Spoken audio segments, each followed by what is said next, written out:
Zanimivo razstavo ste predstavili danes. O boju proti cerkvi in proti veri se je veliko govorilo, pa se najbrž še bo veliko govorilo. Pa me zanima začetek, odkot ideja, no? Poglejte, ko se Slovenija malo sprošča, oziroma postaja normalna, se bodo seveda odpirala vsa velika vprašanja partijske vojne proti normalnosti. In v okviru teh spopadov je bilo pač najprej čiščenje, se pravi, imamo množični pomor, potem je bila vojna za premoženje, se pravi, imamo vojno proti zasebni lastnini ali pa boj proti zasebni lastnini in podjetništvu, imamo politični boj ali pa vojno proti demokraciji in ker je pač, kot je županov rekel, komunizem inferiorna religija, je mu v načrtu tudi vzpostaviti nove bogove na zemlji in se je proti Bogu za luno seveda najodločneje boril in nekaj osnovnih produktov tega ali pa posledic tega boja tukaj predstavljamo s izhodiščem, da je ta razstava možna potem, ko si partija prav na Bogu tam za luno tudi temeljito polom zobet kot na vseh ostalih projektih. Vi si niste nič lomili zobovja ali pa česarkoli drugega ob tem, ko ste iskali pomoč pri, ne vem, cerkvi, pri muzeju nadškofijskem, pri teh inštitucijah? No, jaz bi tako rekel, da je ta hiša, ki je bila seveda ustrojena tudi za boj v tem partijskem smislu, pač je bila svoja leta gluha in nema za določena vprašanja, tako da po razstavi Temna stran meseca se in po prenovi delni stalne razstave se pač ta razstava vklapla v dolgoročni cikel za kritično predstavitev titoizma, tako da s tem se vklaplja tudi v en evropski trend evropskega soočanja s totalitarnim 20. stoletjem. In če rečemo, da so nivoji tega zelo različni, bi rekel, da bodo tudi tukaj posledice v javnem življenju, v strokah in tako naprej take, da se bo gradivo začelo zbirati. Se pravi, tukaj so bili storjeni eni, kar se raziskave tiče, eni nadaljevalni koraki, kar se zbiranja gradiva tiče, se je pa pravzaprav poskušalo zbrati to, kar se ve in pokazalo se je, da je gradiva kljub navideznemu neobstajanju, da pa vseeno se kar precej da nabrati. O tem obdobju, o katerem pač pričajo dokumenti iz te razstave, se dolgo časa ni govorilo ali pa se ni smelo govoriti. Kako pa je danes? No, jaz bi rekel, gledajte, jaz pač malo bolj poznam ta množična grobišča in te zgodbe kot predsednik vladne komisije. Če bi naredila zdaj vladno komisijo za versko vojno, bi seveda dobil podobno zanimivo zgodbo. Množice žrtev bi ostajajo, začenjajo govoriti.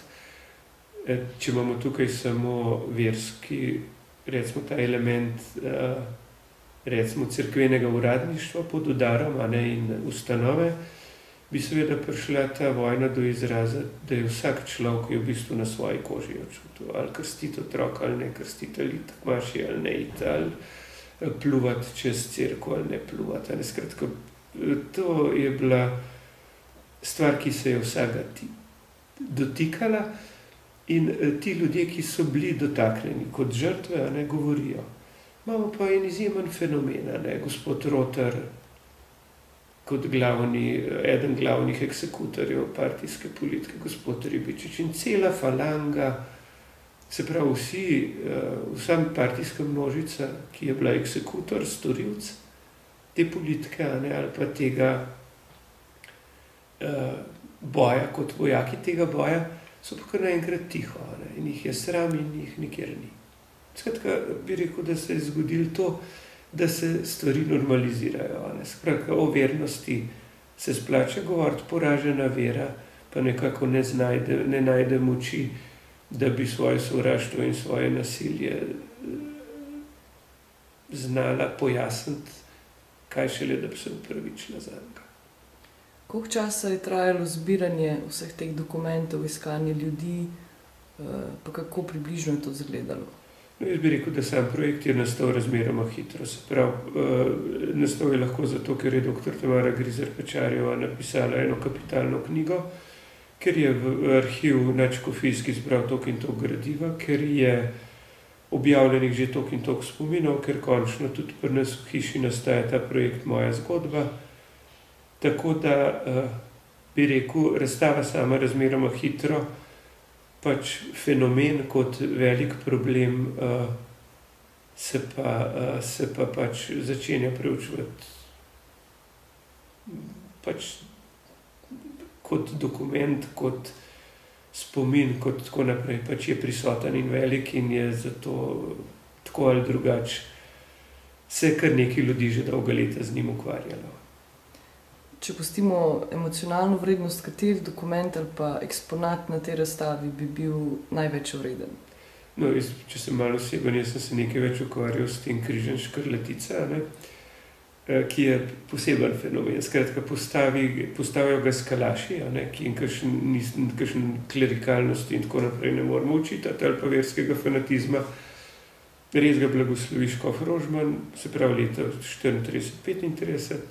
Leta 1945 se partizanski nasledniki skalašev, se pravi od Mihe Potočnika, skratka cela smetana slovenskega, tudi partijskega alpinizma, če tako malo karikiram, se pojavi na Škrlatici in pritrdi še eno ploščico za zvezdo svojim padlim partizanskim kolegom.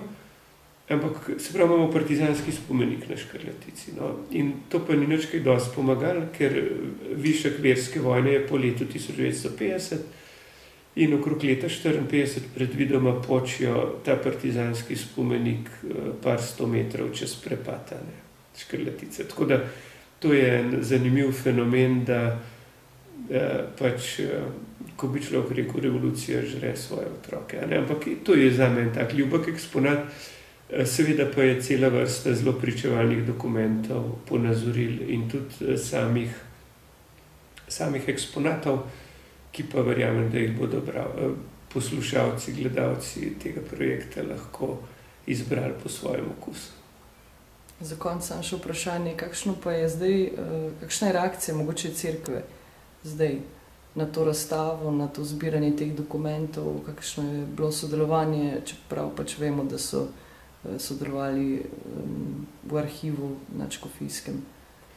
No, gledajte, to je, jaz moram reči, da cerkev kot zmagovalka tega spopada ne zganja kakšnega viktorijanske glorije ob tem.